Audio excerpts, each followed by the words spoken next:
Hey, what's up, guys? Dorian Hamilton here. I'm going to be your host for Pure Muscle Radio with my co-host, Frank McGrath. What's up? A lot of you guys know Quinton and Antoine. They're our first guests for today. You know, we've all been friends for like a really long time, so we thought, you know, who better to have on our first episode than these two guys. So how's it going, guys? Yeah, it's doing good. Swell. Yeah, swell. So what's it like prepping under the same roof there at the Muscle Mansion? Well, it's pretty good because you got your basement. I got my little west wing over here, and I mean, since we've been prepping, because we get so consumed by our own prep, it's like we don't see each other as much anymore. But it's normal. It's to be expected, right? Yeah. It's the first time you come up in my place since you're prepping, I think. Yeah. Yeah, because usually would always come up and we would shoot the shit. But when you're prepping, you're gonna eat meal 6 and go to bed. You don't want to waste time, right? Because you're hungry. So, but it's to be expected, you know. But the prep is going well. We didn't have any fights with the bike in the morning yet. Yeah, no. We just so happen to use it at different times every single morning. Yeah. It's either he goes before me or after me, and like I barely ever run into him. We ran into each other one time, but we just used different bikes. Yeah, so. yeah, and I ran to Val the other day, but she was finishing, and I've been hitting the yoga. You guys have a little gym there at the Muscle Mansion, right? Yeah, it's your gym, Dorian. Well, there. Okay, but in the garage, right? You guys have like a little setup there. We can do abs and cardio, treadmill, nice dumbbell. So nice dumbbell. You got the Cybex stuff, the preacher, you know. Awesome. Yeah. So Antoine, how many weeks out are you, and how many weeks out are you, Quint? I'm 10 weeks out. 6 weeks out. 6 weeks out.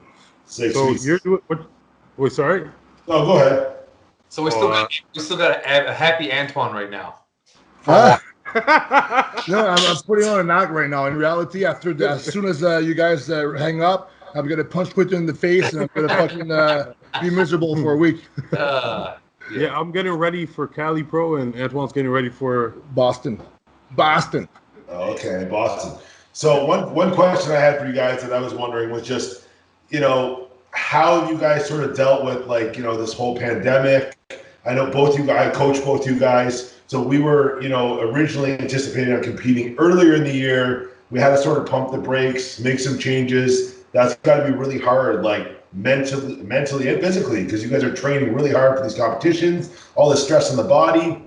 Mentally, you're ready, you're driven, and then all of a sudden, boom, you have to change your plans. Antoine, last year, you got like a week out or 10 days, 2 weeks out of tour bicep. So, I mean, this is the second time this has happened to you. So how has that been for you guys, you know, having to deal with that? Well, I can start if you want. Well, when it happened last year, it was because of the bicep there. The injury was like horrible. And I just adjusted myself, and I cried. And I mean, the day of, I was in front of my friends, like, my dreams. And I was like scared. I was there, yeah. Yeah, you were there. Everybody was there. And then I just adjusted, like, well, what's the best I can do? I'm just going to do that. And I recovered pretty good. I went up to over 300 pounds and then dieted down. And then I was like, oh, I'm good. I was even better. And then COVID hit. But with COVID, everybody was affected by it. So it wasn't as bad in my head as the bicep tear. But the thing is, it was my second time it happened. But it was almost a joke. My head was like, all right, well, fuck, whatever. I've done it. I got in shape one time and didn't compete. I got in shape another time and didn't compete. I'm getting pretty good at that.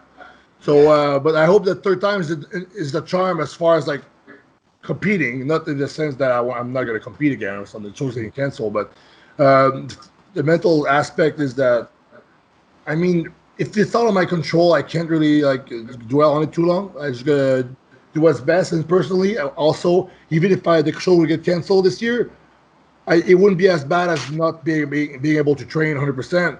Like, at least I can still train every day and do what I like. Because competing or not, a show that's coming up or not, every day what I want to do is train, work hard, diet, and just improve. And when I was only like when I had my cast like that, I was doing rolls in one hand. It's like it was kind of hard to do that. But even though the show was all canceled, I was still trying to stay positive.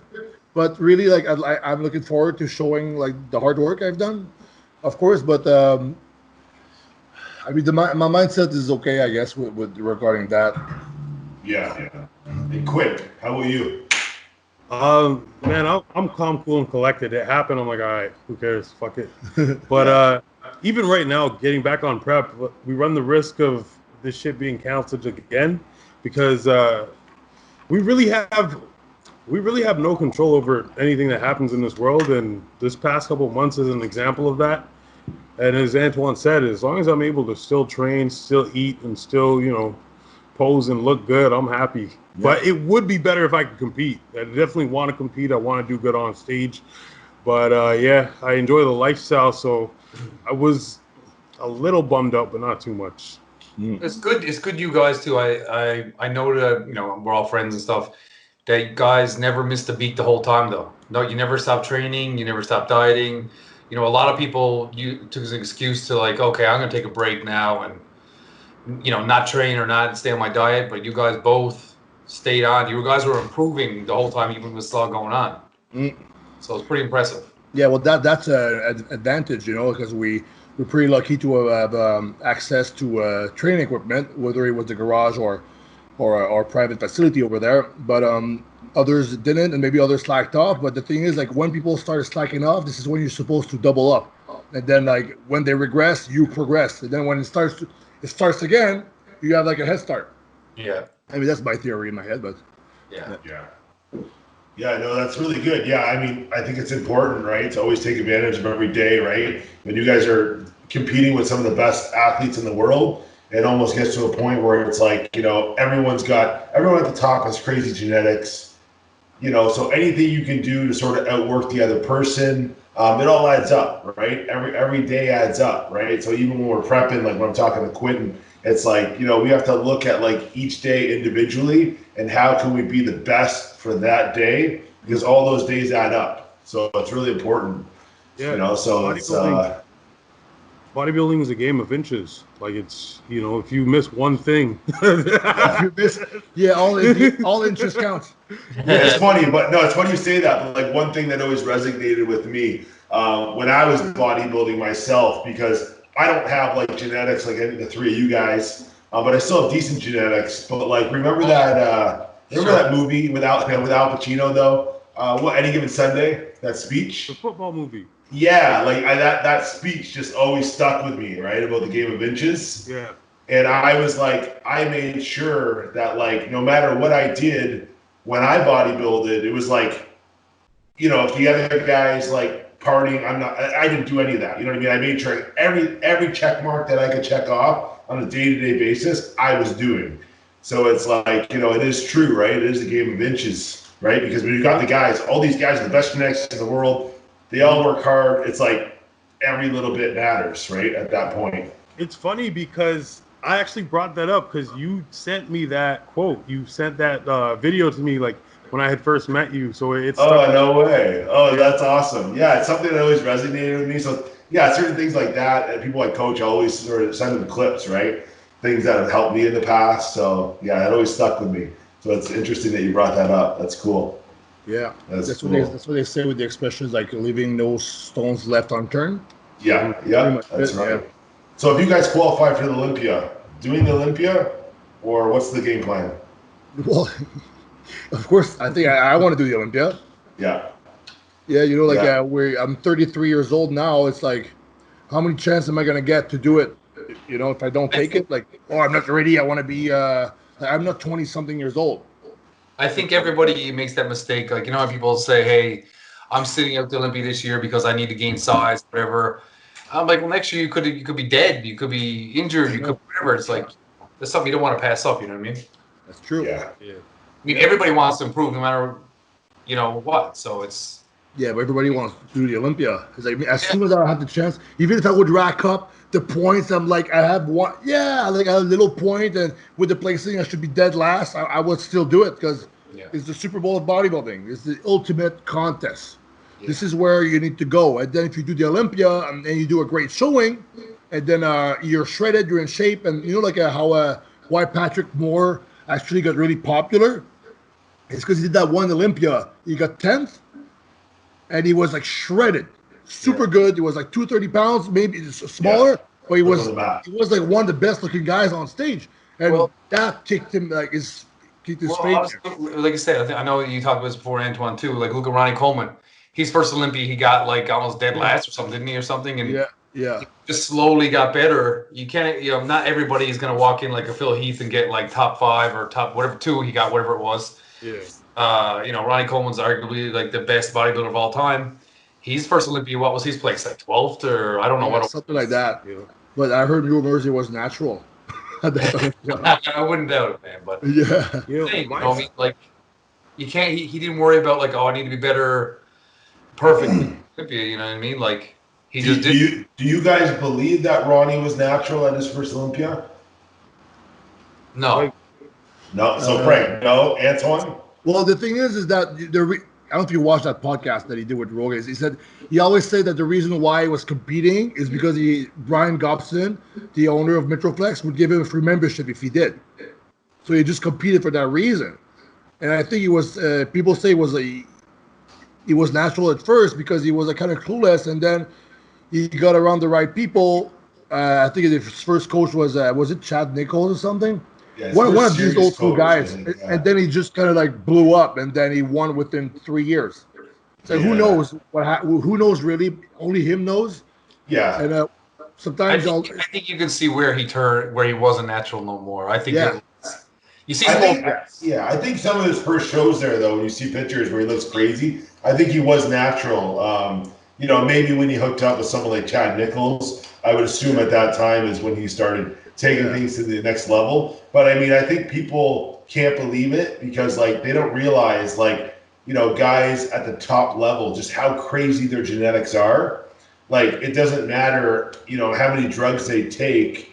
Someone with like, medium genetics can never amount to what someone like a natural Ronnie Coleman could be. Like it doesn't matter how many drugs you take. Yeah. They're just genetically gifted. And I have some clients that are like that and I've seen it. And, I think that's one problem today, just with people. They think maybe like they're not where they want to be because maybe the top pros are taking more or have some secret stash of something where it's like, it's not that. That's not the answer, Well, what problem is that we got certain people that are giving the wrong advice because that's what they had to do to turn pro or do a show. And they told that. And so everyone, because the drug thing's a taboo thing. Nobody really wants to talk about it. But so when you get the guys that talk about it, they go, oh, man, I did 10 shots a day. Yeah. That's what you got to do to be a pro. And that's not true. You're talking about my best friend, Nick. Yes, there you go. 1 minute he had to take so much to get big. And next minute he's like, I'm natural, 300 pounds. I'm like. I think the first time I came to the realization of that, Frank, was when you and I first met in I think it was like 2011 or 10. We started becoming friends, and then when you told me like when you turned pro, like what you took, it was like 2 things, and I was like, what the fuck? Like how did this guy turn pro on taking 2 simple things? Where at that time, anyone I knew who was getting for a pro card is using 5-6 different compounds, right? The only reason is because I couldn't afford it, so it was probably good that I was broke back then. But it just goes to show like how much genetics and hard work. Quinton turned pro, like crazy, like nothing. Yeah, Quinton, you were 100% natural when you turned pro. Yeah. So it just goes to show you like how important genetics are when combined with like hard work and effort. So it's pretty crazy. Yeah, well, it's like if you some people like it's like if you compare like no matter how juice you could give to an iguana, it's never going to become a crocodile. Right? Because the genetics is different. Yeah. Like Ronnie was a crocodile. Turn this into a pitbull. Yeah, that's a little critter. Yeah. Do you guys want to roll into a couple questions there? Sure. Yeah, sure. Yeah. Let's see what we got here. I got some stuff here. We're running out. Okay, hold on. What was our oh, here it is. Okay, so first question. When did you know it was time to start taking gear and moving into the unnatural realm?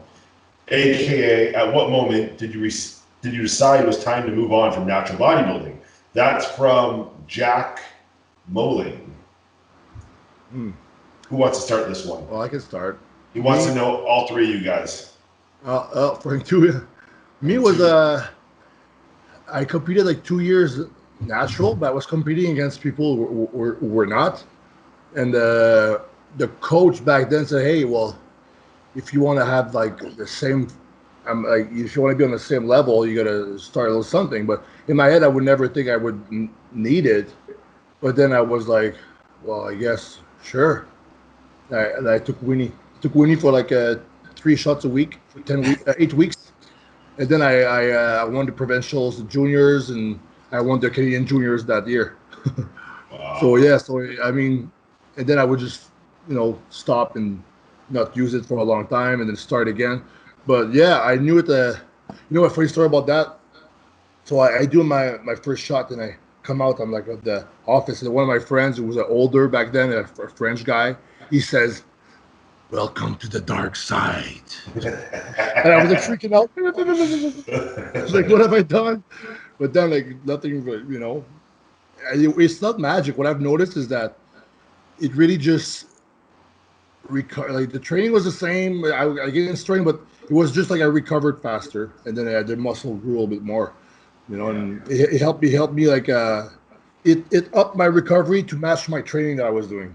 Yeah, because you always train crazy. Quinton, you want to go? Yeah, but first I have to ask. When he said "Welcome to the dark side," did he say it in English or French? Oh, French. So what he really said?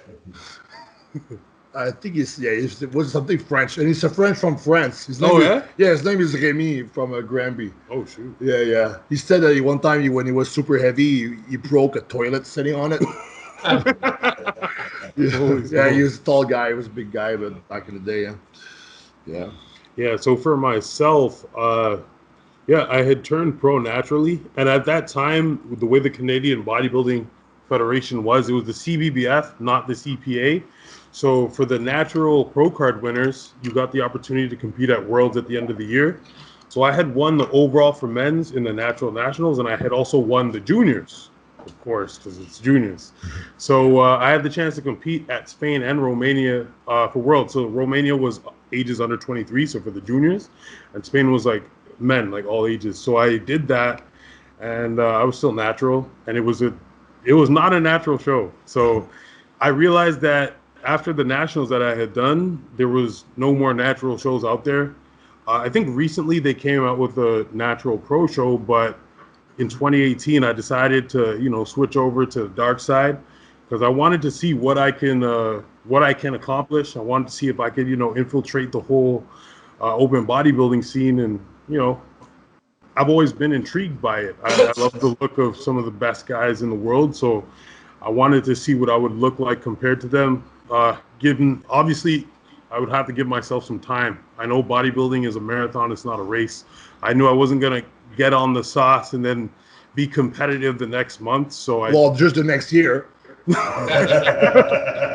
but honestly, again, I started, and I think the week or 2 weeks after I met you guys. So then you guys instantly helped me throughout that journey.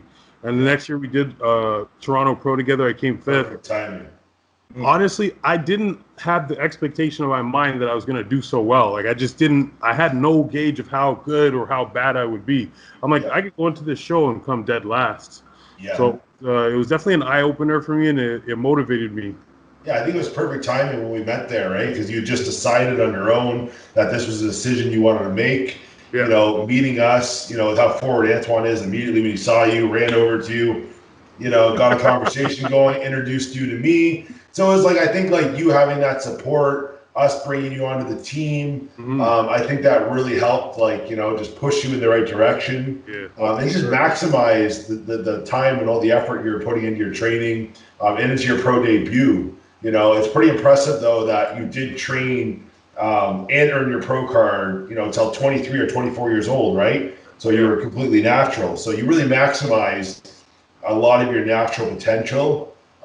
So I think that's a huge benefit. And then like from there, once you started, you really just you put on enough muscle mass to almost, you know, compete with the pros, right? You were very competitive with your pro debut. So yeah, it's definitely it's very impressive. Thank you. How about you, Frank? You know what? Are you 12? Are you 12 or 13? Well, no. You know what? Before I touched anything, I was going to university, and I got up to 240 pounds naturally, and you know, I thought I was pretty big and stuff, and I trained with a guy, and he's after competing before, and he was a bit leaner than me and stuff, and but I was always stronger. And then one day he said, "You won't be able to keep up to me anymore." I'm like, "What? What's he talking about?" And he said, he was getting on juice, and back then I thought it was just a bottle that would just say steroids on it. You know what I mean? And I didn't. I was like, I don't need that shit. I worked out with him for 3 months, and I just ate more. I lived on top of a pizza place, so I just ate more, and I still got bigger than he did. I gained more weight than he did. But then it was like I was around 21, 22. I was going to do my first bodybuilding show, because everybody's like, I didn't want to compete. Everyone's like, oh, you should compete because you got a good physique, whatever. You're pretty big. And then dude, it was such a little amount, but after the first time, I'm like, holy shit! Like, you know, to get in that kind of shape I was 22 years old and won my first show, and then, you know, turned pro my third show. So it just never looked back after that. So yeah, but cool. I never thought it was going to be a career. I never thought it was going to be anything more than I just wanted to be a freak. You know what I mean? Yeah.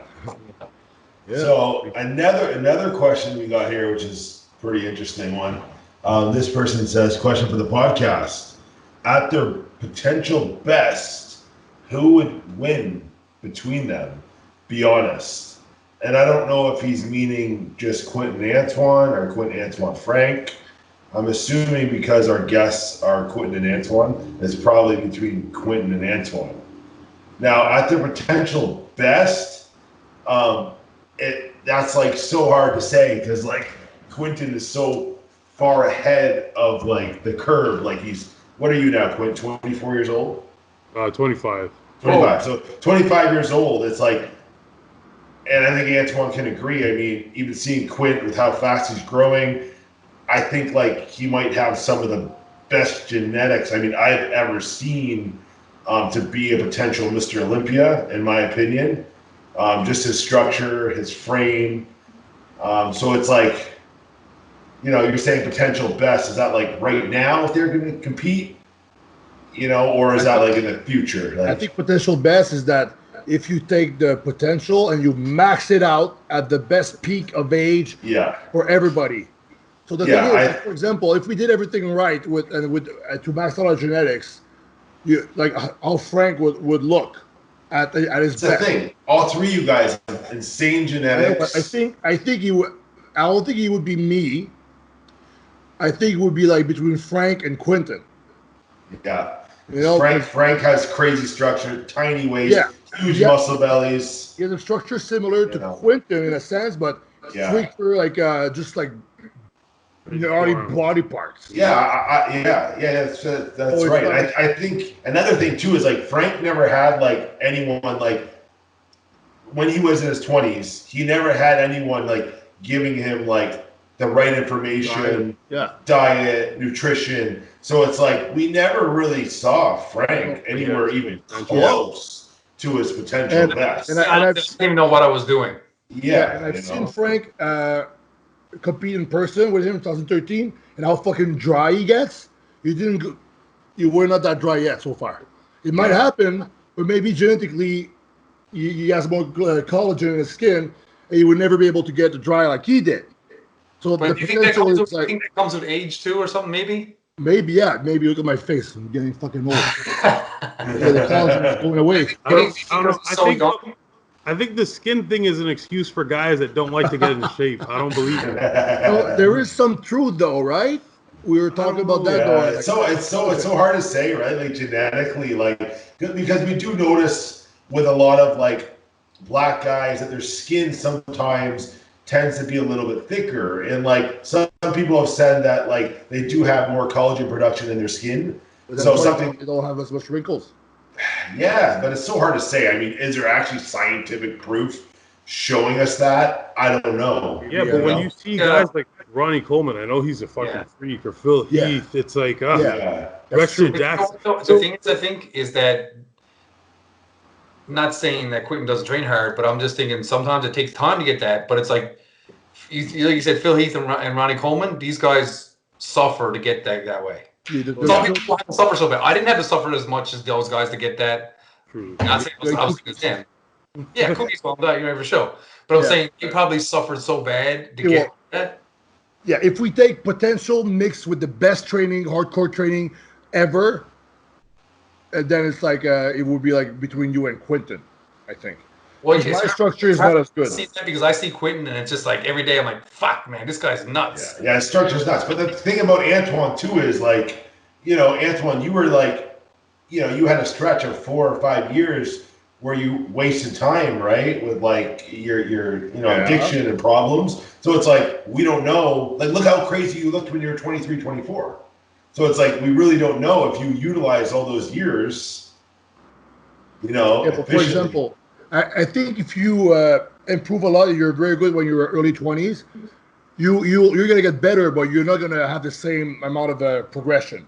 For example, leaps and bounds. Like, it's gonna be slow. Because Jay Cutler, when he was 24 at the night of champion, or the 2001 Olympia, he got second to Ronnie Coleman. He was super young, was 20 something, right?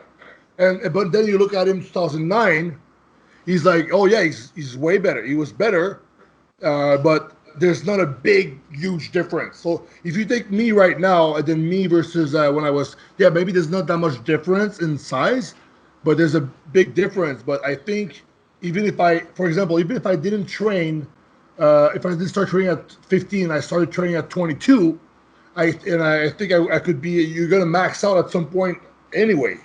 Yeah. Right? Yeah, there's so many variables. And I feel like you actually going through what you went through with your recovery also like built this newfound discipline and like sense of suffering, because like now when you prep, it's not true suffering. It's easy for you. Yeah. I mean, you've experienced true suffering. So I don't know if maybe you did go through that. Maybe you never would get into the condition that you were able to get into now, because you can push your body and you're so mentally strong from everything you've been through. Yeah, back then I wasn't like I would cheat on my diet more when I was younger. I would like, right now it's like there's no fucking way. You're not 1 gram over. Not 1 gram. But back then it's like I was like, I'll do like I would take scoops of whey, put some water, try to make some fucking pudding at night. It's like, why am I doing that? It's I'm still on that. Yeah, but just be hungry. Just sit and be like, just be hungry. Like, it's not the end of the world. But back then I couldn't. But I think with the question, like it was full potential, full diet, full training, everything maxed out. Like, like you have the characters in the game, you just maxed out the experience to the max. I think it would be either Quinton or Frank. I think because you just have better structure. Maybe I could get bigger muscles, but I don't have like the same hips. I don't have like the you guys are just a better like God-given structure. Well, yeah, I don't have that. I think it's. I'm not trying to say. I think it's definitely Quinton. Quinton is, after seeing Quinton's legs today, like, listen, there was a point in my life when I had decent legs, but when I saw Quinton's legs today, I'm like, I never had that. I never had legs like that.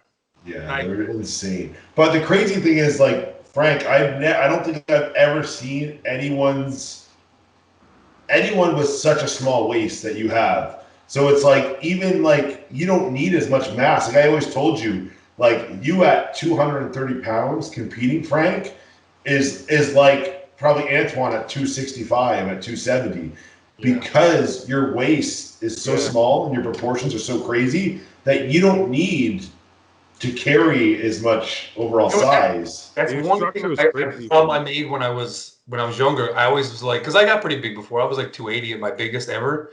Yeah. But competing wise, the best I ever looked ever was probably 227. And I was like, I'm so small, I'm this and that. But when I saw it on stage, people thought like, wow, but they said that I was 250. I'm like, no, I wasn't even 230. That's good though. It's good to look like you're 25 pounds heavier than you are. Dwayne at Tampa. Oh yeah. Dwayne Walker. I think when you were a bodybuilder and you can wear a tracksuit at the show and it looks like you don't look like anything. Like I know one time Phil Heath competed and he had a tracksuit on and someone said, man, he looks like nothing. But he took it off and it was like, oh, where the fuck did that all come from? Yeah. Lumps and bumps and shit. I know. Yeah. Crazy. That's like same thing I told about Dorian. I think Dorian he doesn't like to admit it, but he has crazy potential just like we do. But like the only thing Dorian's missing has never been that super shredded. And I think we all might as well say, Dorian's gonna get his pro card this year. Oh my God. I like We'll see. There, all the muscles there and stuff like that. And I just think it's like, I think I felt like you before, like, oh, I need to be more muscle. I need this. But because you have such good structure and you're not missing any body parts. Yeah. When you're shredded, you'll beat people who are even bigger than you. Yeah. You don't need to have quite as much mass as other people. 100%. You got every body part. You just need that's it. Stay injury free. Yeah. Roll to the next question here. Someone asked, I guess me, how did you meet Frank? So Frank, I guess through a mutual friend. Frank had a mutual friend that I met at a local gym here in Burlington. And I had a nutrition store at the time, and we were doing some cross promo stuff with the LA Fitness I was opening up. And your friend was trying to like link us up for a workout. You were across the street at the LA Fitness with Animal at the time doing an appearance. Yeah. So I came over and I think we just linked up. We worked out. We got along really great and sort of kicked off our friendship at that time, right? Yep. Yeah. So I remember because we were talking and you were talking about competing or something or. I stopped. I decided not to compete anymore, and you got me going again, and that's when I competed again in 2011. Yeah. Well, big guy. I was like, damn, this guy needs to get on stage, man. Like. Yeah. So. Yeah, I remember I was like, I was in shape for the summertime, and you met me, and you actually gave me like the encouragement and the confidence to be like, because everyone fucking at that time looks up to Frank McGrath. You were fucking crazy, right? So you were like, oh man, like why don't you compete? And at that time, I decided like, didn't know if it was for me, didn't know if I had what it took to be a competitive, top amateur. Yeah. And you kind of like pushed me to compete. And when I got that recognition from you, I was like, okay, there was a show in 6 weeks. I dieted, and that sort of sparked me back into competing, competitively and trying to get to the top of the amateur level in Canada. Yeah, and you were even at my show back after my injury, weren't you? Yeah, so because we met in 2011, you did the Olympia in 2011, right? Yeah, but I remember I used to have a horrible back. Like, not to say my back was ever amazing, but like I say, it was horrible. And I trained. I could do 4 plates bent row and all that kind of bullshit, but it was just curling with my arms, Yeah. And I trained with you. And you were showing me back then. I mean, I'm supposed to be the pro here. I'm supposed to be the, And you showed me. We trained back together, and you were doing it like a lot lighter. Yeah. And it's just things. And all of a sudden, I still have the video. I bet it's on my Instagram of me doing the lat spread at World Gym. Yep. And I was getting ready for the show, obviously, and I was like, man, my back is like improved so much. I remember your lower lats jumped off. Yeah, they got thick. This guy knows what he's talking about. That's cool. Like, honestly, Dorian's probably the smartest person I've ever met when it comes to bodybuilding. And I'm not trying to sound like I don't know anything, but like I was always just a basic guy.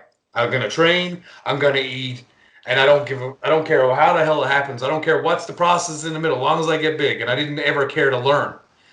But now, after hanging with Dorian, it's more like, okay, why is this happening, and why isn't this happening? You know what I mean? So. But he's very smart like that, and he can tell me, if I say to him, like, hey, why is this working? Well, Frank, you didn't do this, you didn't do that. And back when I was younger, if I didn't feel big, I'd go eat a sub, double meat, and 10 cookies, and I'll be fine. Like a big kid. So very smart. Like, thanks, man. You were only 20, what? How old are you, 20? At that time, I think I was 23 when we met. Man, I didn't know shit. I was 23. Yeah, I was 23. I was always really in tune with my body. I always tried to learn as much as I possibly could, right? Whether it was training, whether it was like nutrition, I always just wanted to have the edge over the competition, or I wanted to be the best I could be So I even worked with like every prep coach throughout my teens and early 20s, just because I wanted to learn. I wanted to learn, what are these guys doing? What are they taking? How are they training? What, so I was able to learn a lot of different techniques. Now you're that guy. Yeah. yeah. So I'm just passionate about it, right? I just love it. So I just want to learn.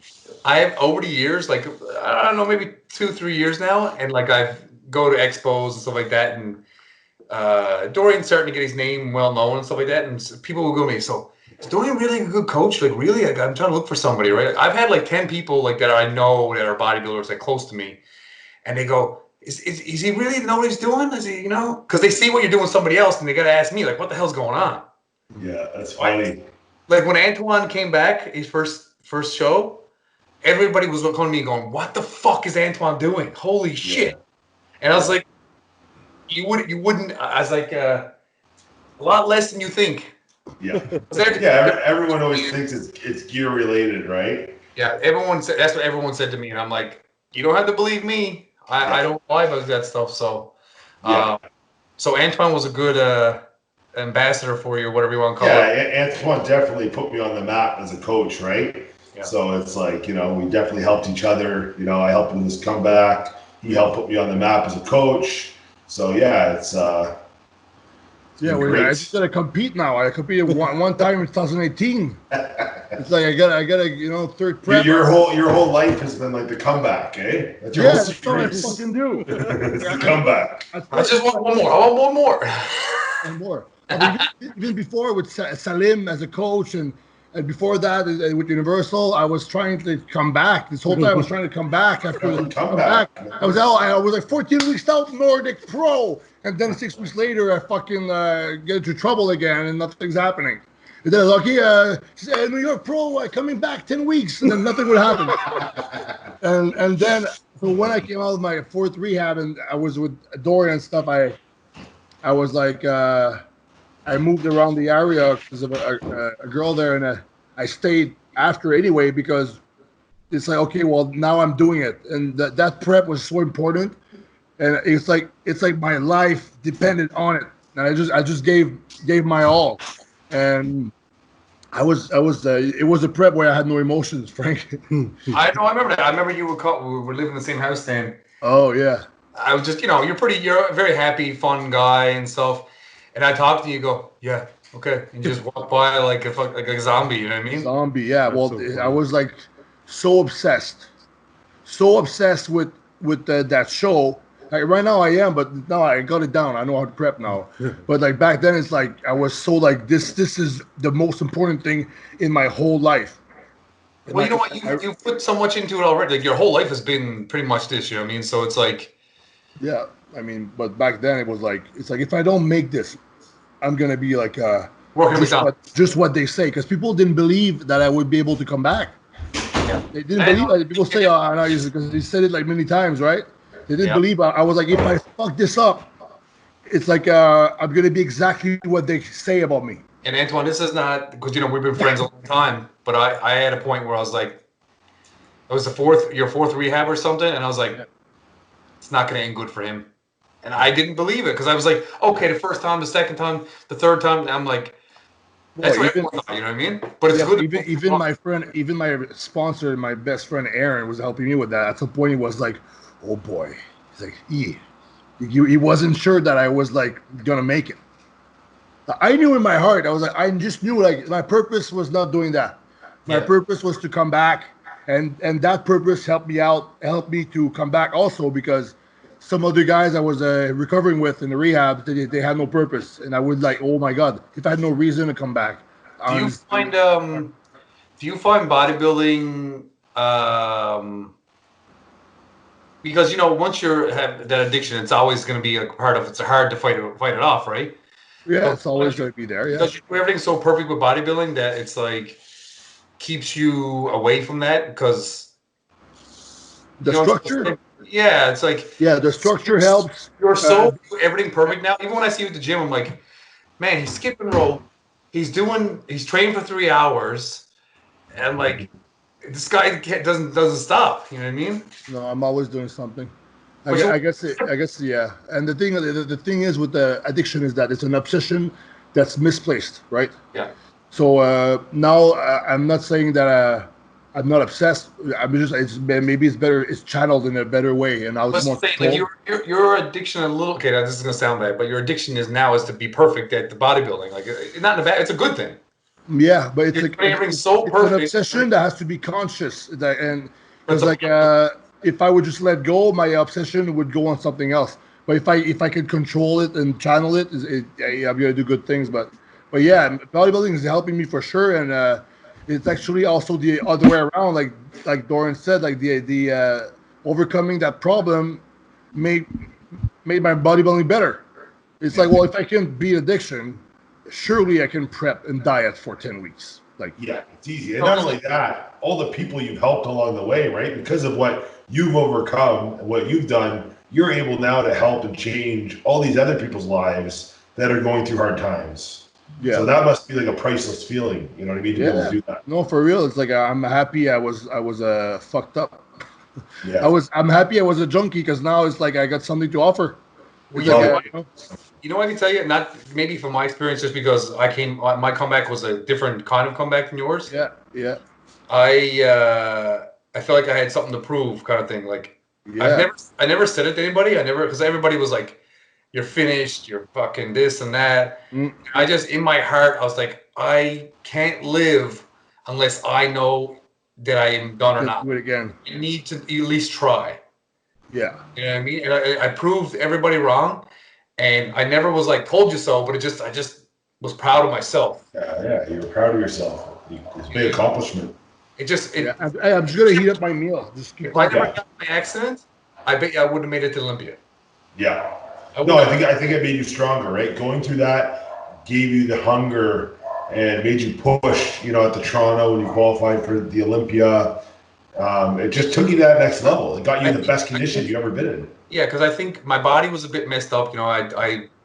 I messed up my shoulder, my tricep, and all that kind of stuff. And my body went through a lot, but it made me. I was never as strong, and never got as big, but it made me work harder. Because I said I felt like I was at a disadvantage. So I was like, I need to do everything perfect, and it just ended up being like I was shredded. You know what I mean? And like the best I've ever looked. Yeah. So, but I think that's what I'm saying. Sometimes it did come a little bit easy to me when I was younger. Like not having to diet so hard, and I missed cardio day, no big deal. I still got my pro card. I still did this and still looking okay. And when you start losing something, that made me go, okay, shit, I need to go, 100% now. Yeah. So I think some of these things happen to us in our lives that makes that switch. Because I remember I went and saw somebody after, like I was doing physiotherapy in my body and stuff, but it was also, he worked with me mentally, and he said, you getting the accident was a good thing. I'm like, what the fuck is this guy talking about? A good thing that I fucking almost died? And I didn't realize it until years later.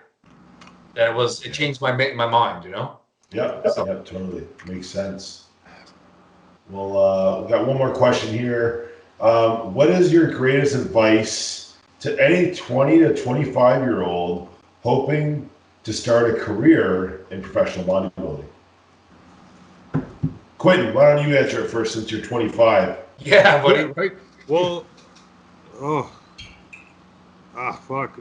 I like when I first got started, my goal wasn't to be a professional bodybuilder. I just enjoyed the training. I like dieting. I like pushing myself. I've always been an athlete. So, being a bodybuilder, even though I was natural, I just always brought the best out of myself. And it just turned out that, I turned pro. It's difficult because genetics plays a huge role. Like if you don't have like the genetics for it, it might not happen. But I wouldn't focus too much on the outcome. I would focus more on the process and trying to enjoy the journey, enjoy the training, enjoy the diet, enjoy making the leaps and bounds that you're going to make year to year. And whatever you get at the end of that, it's just a bonus. But you really got to enjoy the process. Yeah, it's a good point. I think one of the biggest things people need to realize is that, like, in order to be the best, you can be, or to have the best career in bodybuilding, you have to like eat, sleep, and breathe this, and you have to love it and have passion.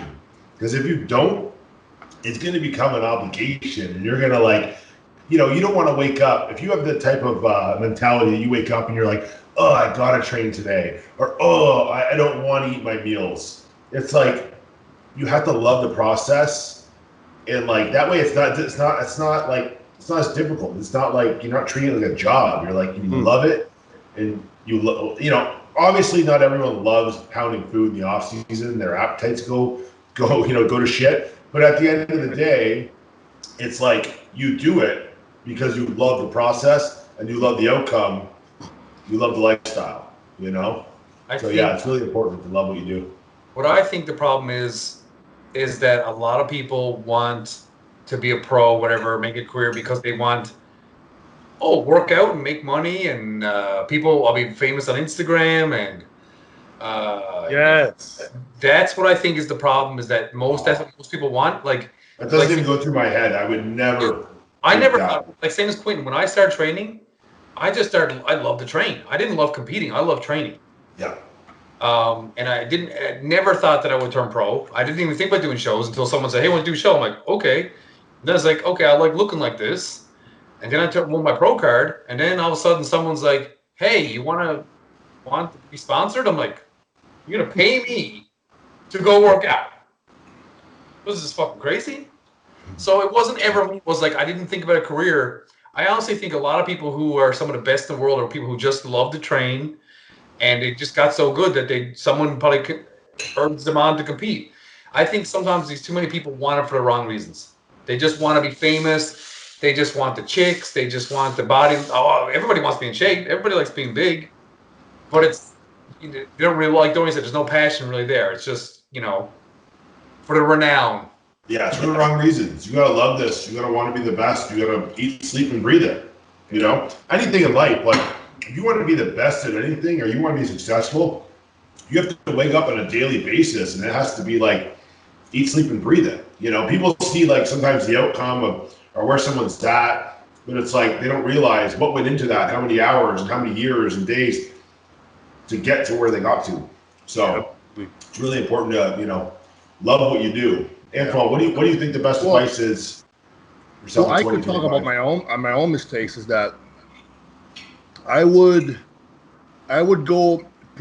be serious when I would be prepping for a show, but then when I wasn't, I was just kind of like partying a little bit and just doing things that were not aligned with the goal of making a career in that, and that was a mistake. And what happened also is that I did some mistakes. And I guess I did the same ones again, and the same ones again. I had a problem, of course, but it kept getting worse too. Yeah, it kept getting worse. But the thing is, if you're making mistakes, because it's gonna happen, well, learn from them. Learn from them and don't do them again. And one advice I can give to a bodybuilder who's young is that I didn't do is that when you're not prepping for a show, try to be a bodybuilder anyway. Like try to be serious anyway, like you would be prepping. And I only started doing that when I met Dorian in 2018. I was serious off season for the first time 2 years ago. So before that, I was just like, I'm hardcore with the prep, and then I would be like eating like 3 meals a day, cheating and just training hard, of course. But I wasn't serious. But if you want to make a career, you got to give it your all, and then if you have the genetics, it's going to happen anyway. There's nothing to be forced. Like through that Calvin von Moger, he loves to train, and then his genetics just made him look a certain way, and it's like, oh my God, he is a god. Let's give him everything for so that's what happened to him. And in Quinton, he started training, genetics, he got to a pro nationally. We're like, oh my God, look at this guy. Let's get him on the team. It's like, if you're going to make a career, yes, if you want to make one, just go at it 100%. But there's nothing else that you need to like fucking manipulate, but put yourself out there and just like, show yourself. No, I think you're right. It's super easy with social media, but back then it's like you had to go, like I had to pay for my first photo shoot in 2007 with Irvin Gelb. I had to pay my own trip to California to do a shoot. Back then you had to do like little things like that. But right now you're just going to fucking train hard, eat well, prep all year. Like do bodybuilding, like you would prep all year. Yeah. Eat strict all the time. Be like, if you want a career in bodybuilding, act like it's your job right now. today. Yeah. Every day. And Well, then yeah. Yeah, if you have the genetics, it's going to happen. There's nothing to be forced after that. And I think we live in a time now where, like, you know, at least when me, Frank, and Antoine grew up, you know, we live in a time now where, like, everything's very accessible. Like, you know, with social media, you can learn a lot of good free information if you can't afford it. You know what I mean? There's a lot of people out there, a lot of top bodybuilders, coaches, giving out good information to give you good structure, get you on the right path. I have people message me all the time. And if you take yourself serious, I have no problem giving you advice. You send me your plan. I look over it quick. I'll give you the thumbs up. Maybe tell you to make some changes. No problem doing that. And if you can afford it, I think, like, you know, at a young age, if you do hire a good prep coach, and it's really easy to find out who's good online, I think that's like a really good investment in yourself if you're that serious about this. And, you know, you want to, like, be the best you can be, because you're going to, like, avoid making all the mistakes, and you're going to get the best information, and, you know, it's going to pay off. Yeah. Hey, should we talk about Tampa a little bit? Oh, yeah, we can do a little Tampa review, right? That was a show, wasn't there? Yeah. First show of the year. Yeah, Almost. so let's get the placings there, and let's just talk about the top 5. Yep. Should we go on, who did the placings, like Sulios or Bodybuilder Borders did most of them?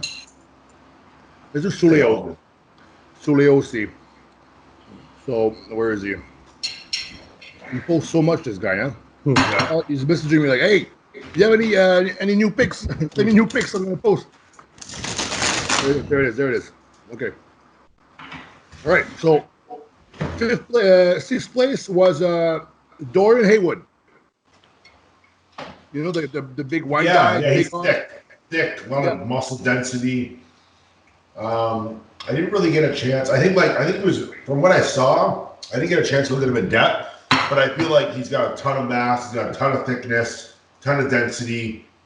I'd have to go back to the pics, but I think he just structurally, you know, he doesn't have what other guys have structurally, and maybe just like fit and finish, you know, that polished physique separation he's probably lacking.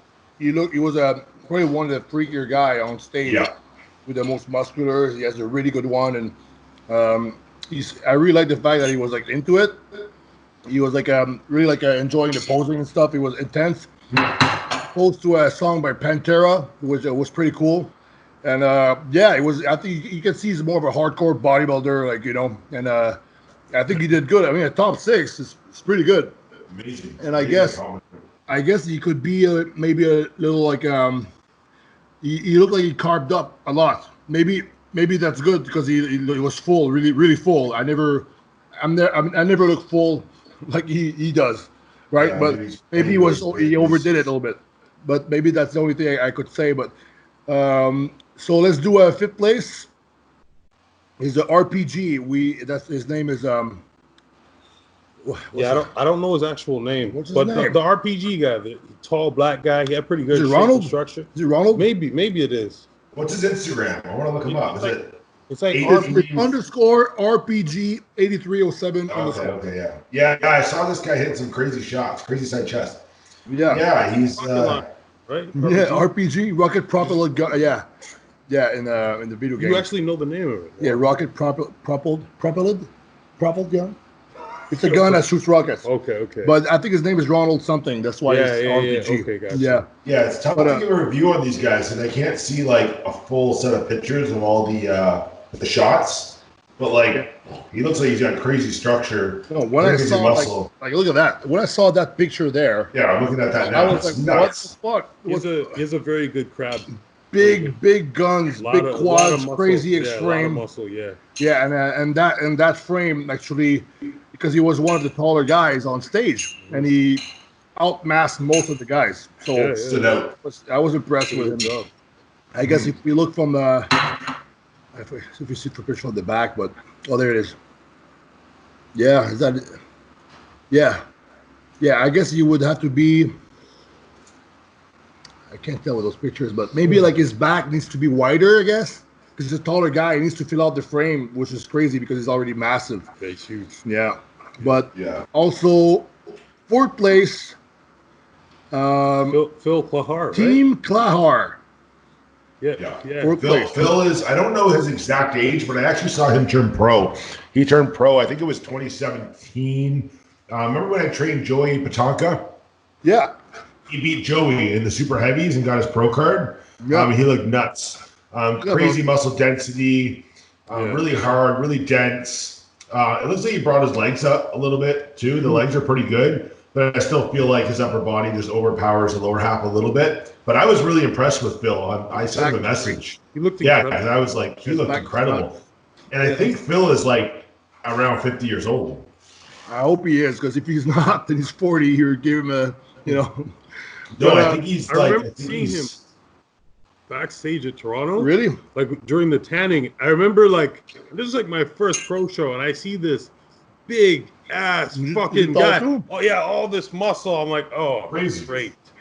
He looks like a freak in person. Yeah, when I saw him at the show, I was like, I thought Joey was going to win for sure, right? Because Joey had a ton of mass. He pops around the corner. I'm like, who the fuck is this guy? I think Joel Stubbs was maybe training him that year or someone. I can't remember. But yeah, he looked fucking crazy. Yeah. Good muscle, man. He's good condition too. Yeah. Let's hope to see more of him. Or maybe not, because we'll have to compete against him. Just retire. Okay, so third place. Third place was the surprise of the show, in my opinion. Dwayne Walker. All right. Yeah. Dwayne Walker. His Instagram is IFBB_big.general. And when he came up, I was like, because we streamed the show at Pure Muscle and Fitness, the gym which all train at and that Dorian owns with his brother.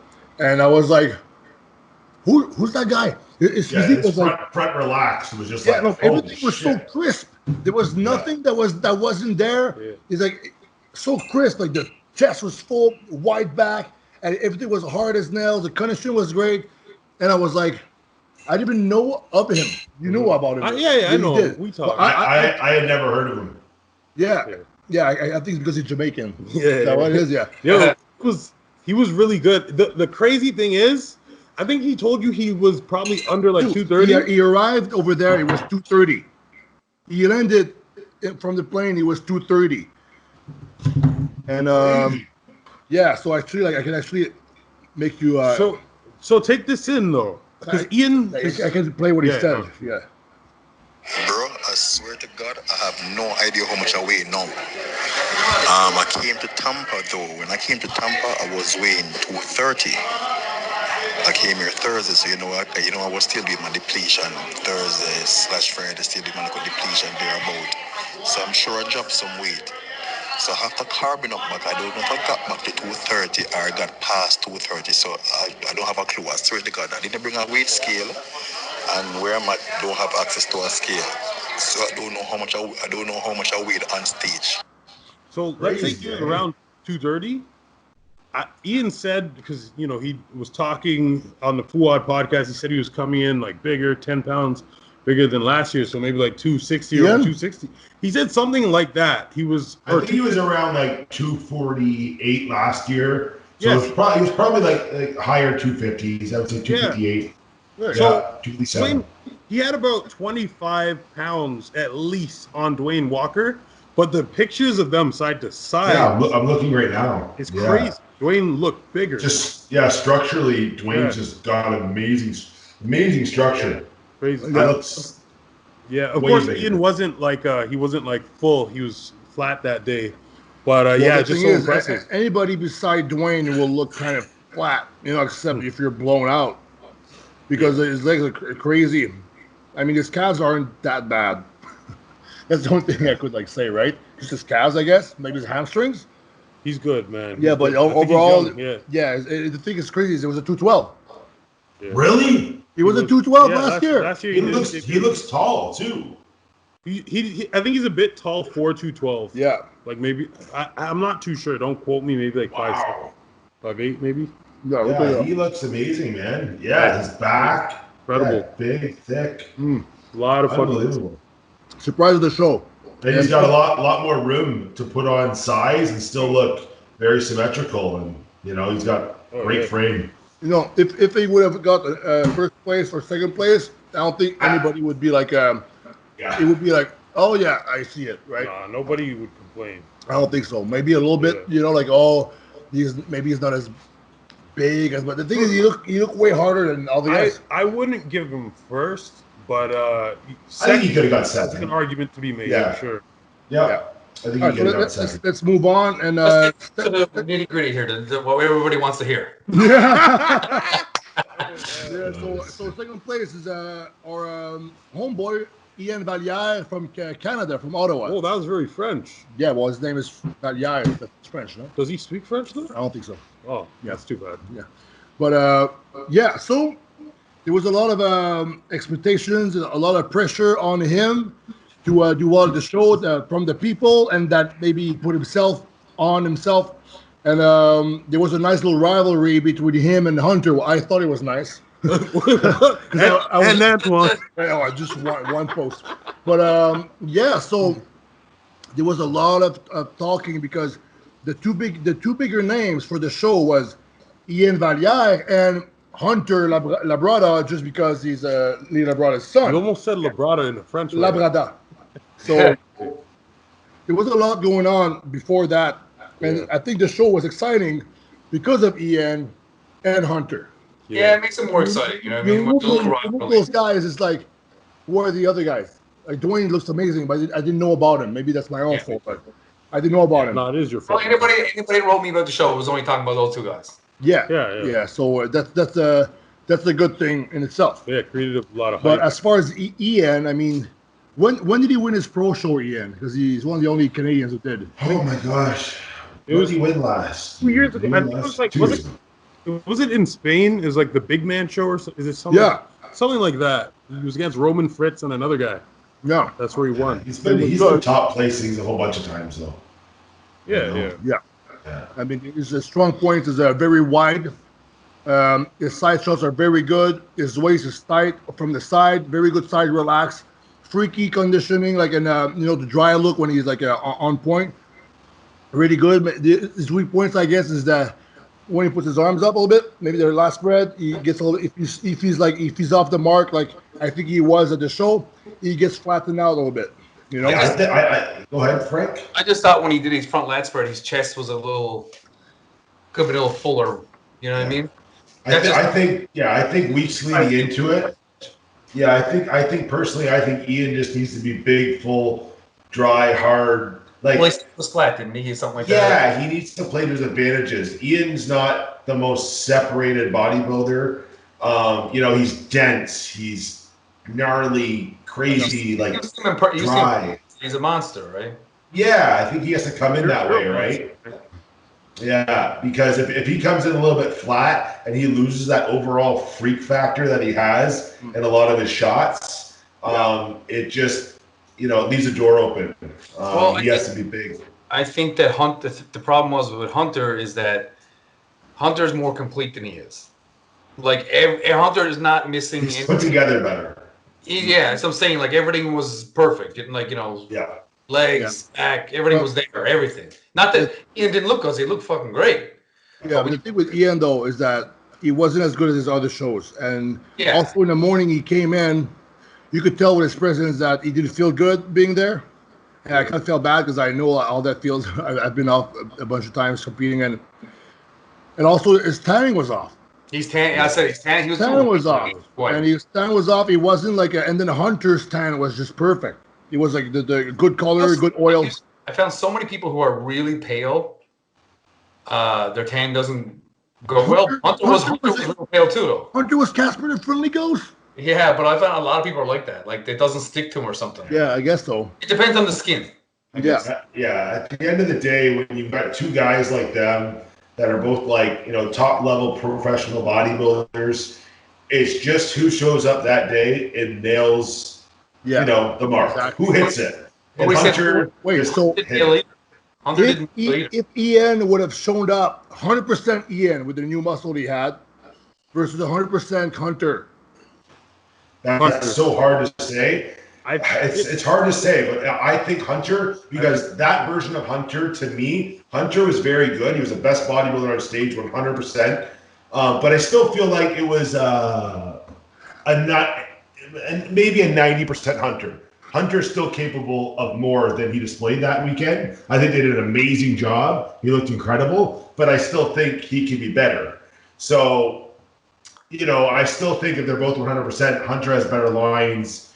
He has, I think Hunter still wins. Which is weird because you would think Hunter's his first pro show, you would be more stressful. Maybe you would maybe you miss the mark more than Ian, who did a lot of shows. Yeah, I mean, his dad's a legendary bodybuilder. He has all this hype to be like his father, and he has cameras on him 24/7. You would think that the pressure would get to him, but man, different personalities, right? Different personalities. Hunter probably grew up maybe a little bit in the spotlight with his dad. He's used to it. Hunter seems to be like that personality where he's very talkative, he's very chatty with people. Yeah. Just different personalities, right? I think he has a very, very good support system. So it just all depends on the person, right? He seems like a real nice guy too. Yeah. I like him, man. He seems like I only know from Instagram and stuff like that. I've never. No, actually, I met him once actually, and just seemed like a nice, nice guy. That's awesome. But I guess the only thing I think we talked about before, Dorian, too, is that his condition wasn't what it could be, or what I thought it was going to be. Like when you see, but I know. Well, the thing is, man, like when we get a lot of people make last-minute adjustments, and obviously we're also dealing with stress. There's all these other variables, leading into a show. But when we make these last-minute adjustments, 9 times out of 10, the athlete ends up going backwards. That's why it's like I always feel like when we see these athletes a week out, their progress photos, just carry that over into the show. Now, I don't know with Hunter because I haven't spoke with him yet. I don't know if it was a matter of he took something that maybe flattened him out a little bit, which caused him not to push quite as hard on the skin, or did he carve up a little bit and he had a little fill? That's pretty full. I don't know, though, because there were certain poses where I could notice his pecs. Like, I don't know what happened, but I think they pulled a little too much. And then they tried to fill them up, which gives you that in-between look where you retain a little bit of water, you're a little bit filmy, because like his pecs weren't as full as a week out in his side chest shots, certain shots. So I think they might have pulled a little bit too much and then tried to pull forward by, carving up more, which, I mean, they still did an amazing job. For sure. Yeah. We just, is it called nitpicking at this point? Yeah, nitpicking, yeah. But so I know Ian is probably gonna watch this, but I mean we're all saying that, but it could be anybody there we would criticize him, And that's fine. If it was you, I'd say the same thing. If you weren't 100%, if it was me, I would have won. I'm kidding. That's something. I'm kidding. Yeah. But people get offended and stuff like that. But it's not. It's just watching this. If he's watching this right now, is that no, because he probably will.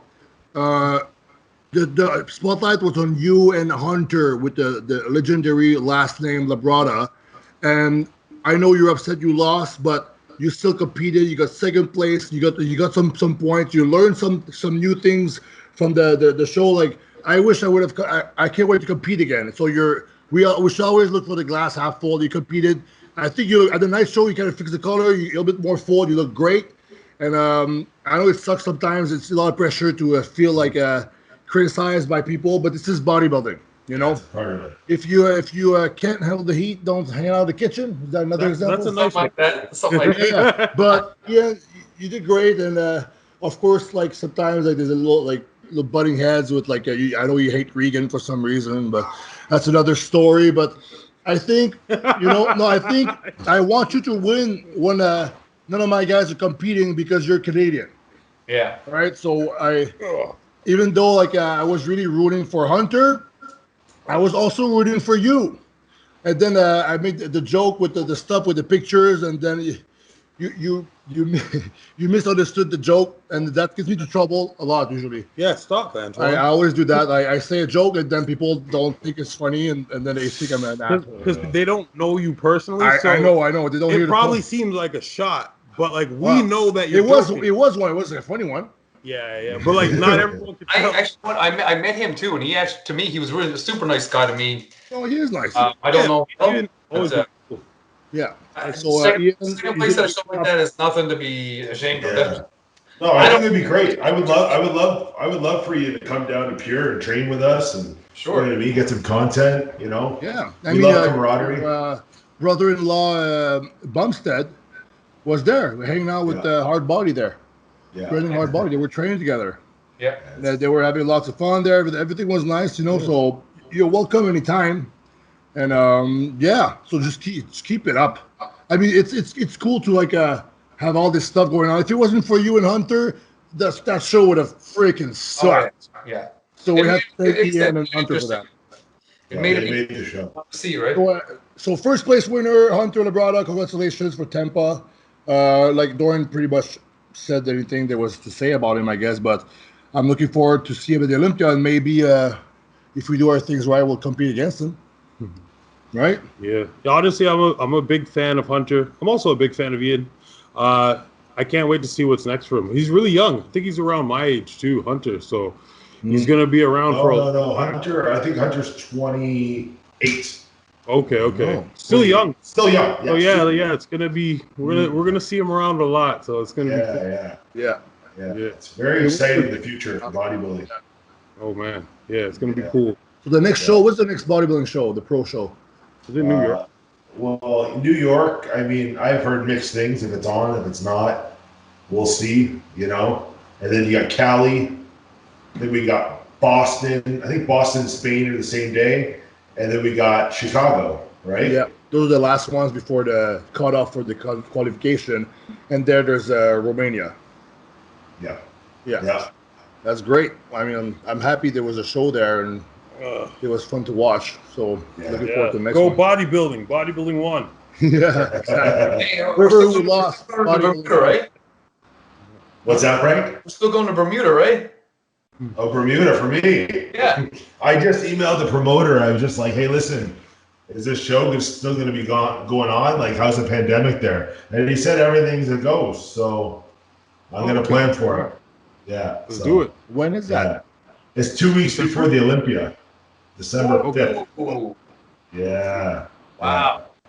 Yeah. So we'll see if I can pull it off.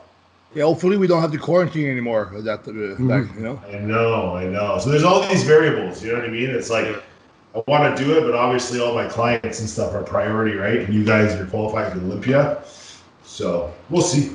There's always other shows. That's the thing, right? For me, it's not a priority. It's like there's always going to be shows. So you know, is what it is. Yeah. Yeah. What do you think, guys? That pretty much wrap up this first episode? I think it was pretty good. 2 hours. Yeah. That's solid. Yeah. Almost 2 hours. Yeah, I think I started beforehand. I think it was probably more like 90 minutes. Oh, okay. But yeah, I think that's good, guys. That's fun. So that's it for our first episode of Pure Muscle Radio, guys. Thanks for tuning in. Make sure to like and subscribe and leave comments below. Anyone you guys want us to have on the show, comment below. Send us an Instagram message. Let us know. We're looking forward to the next episode. Yeah. Awesome. Thanks to Antoine and Quint. All right, thanks, guys. All right, guys. Thanks. See you later. You at the All right, gym. peace out. Yeah.